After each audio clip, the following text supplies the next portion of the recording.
Hi everyone, it's great to be back. With the start of season 32 starting up in July 10th, we're going to be going over the season theme as well as ethereals themselves, as that is itself the season theme, but more as the season rewards and as well as Hatterik's gift.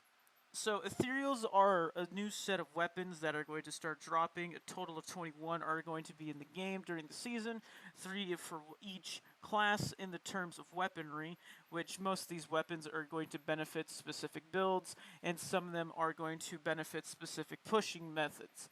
As well as some builds do not sadly have any weapons. For example, Shadow Impale, Vires, Chatondo Wizards do not get any benefits from ethereals, but that's okay. You could still use them if you want. It's just going to be heavily discouraged in the terms of farming. Another nice thing about ethereals is that they ignore durability loss, which I don't really see the big whoop about, but I guess free gold costs for others. But as you can see, some of these weapons are going to coincide for some builds, but for the most part, they're going to be giving you pretty good damage outputs, some boosts to skills, reductions to cooldowns, crit hit chance, and what's important is that they get a random legendary weapon effective class passive. These are going to be where you're going to be looking at for the most. So ethereal weapons are going to be indeed pretty powerful. It's more just rolling the specific one you want might might just be a bit of a nuisance, but it is important for the season, especially if you're going to want to sit there and push for greater rifts. Some of the legendary effects can be found on the Maxroll website if you look back at season 24. The ones that I'm going to be interested at the most are, of course, going to be Demon Hunter. And, of course, I might be pushing Witch Doctor. I don't know. I'll have to see my opinion about Witch Doctor now. I did play it last season, which I will be making a little bit of a talk about that towards the end of the video if anybody cares. If not, you could skip that. But at the most part, you might see me experimenting a lot more this season. But most importantly, of course, I gotta bring it home. I gotta flaunt and taunt for the Demon Hunter. There's also the passives that you could get. Some of these are going to be pretty important, and some of these are just going to be useless. Fucking awareness. That's actually kind of interesting to have as a passive.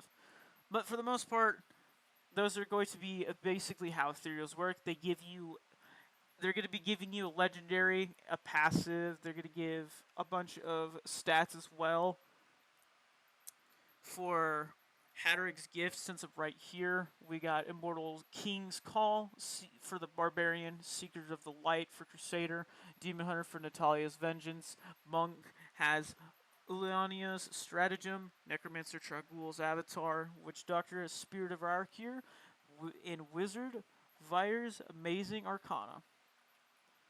Seasonal Conquest are still going to be the same. It's pretty much just going to be, getting 350 enemies defeated in a cursed chest, pushing your way to Greater F75, doing the speedrun stuff. Season Journey rewards are going to be cosmetics back from Season 17. We have I'd say amazing, they look kind of funky wings.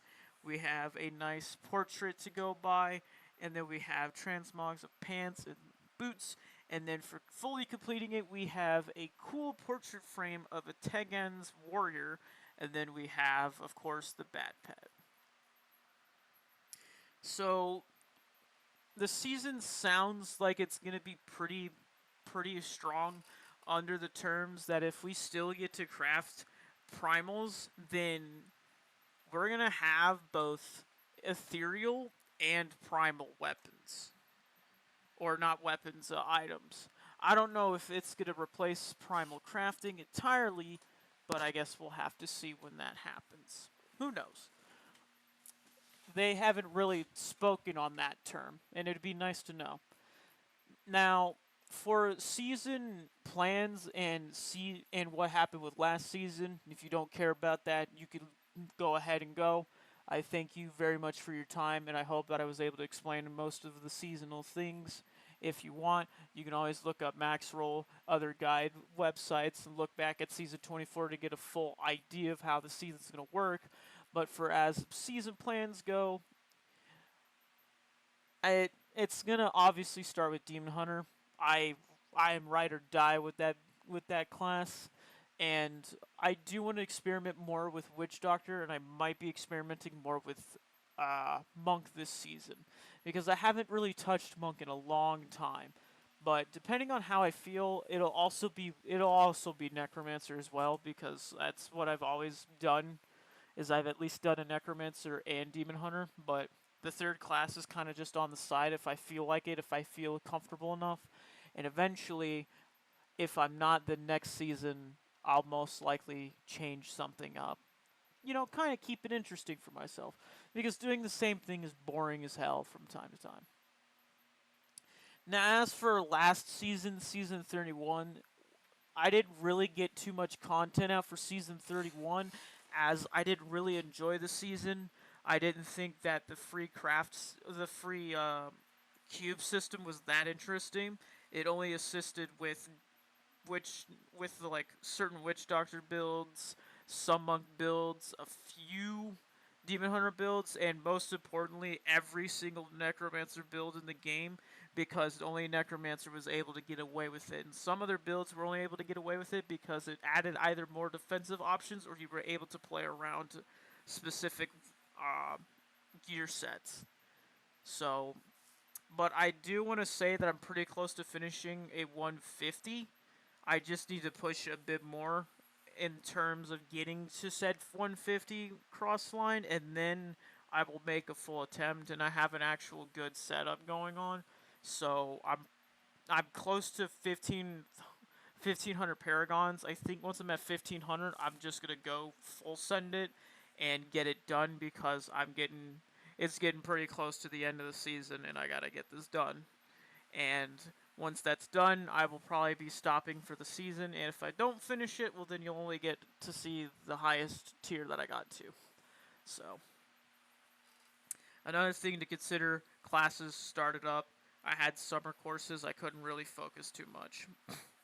And when season 32 starts, I will have a good 4 weeks to play, like just without thinking. And then once classes start up again, it's going to be back to trying to play when I can, but most importantly, focusing on classwork. So there's that.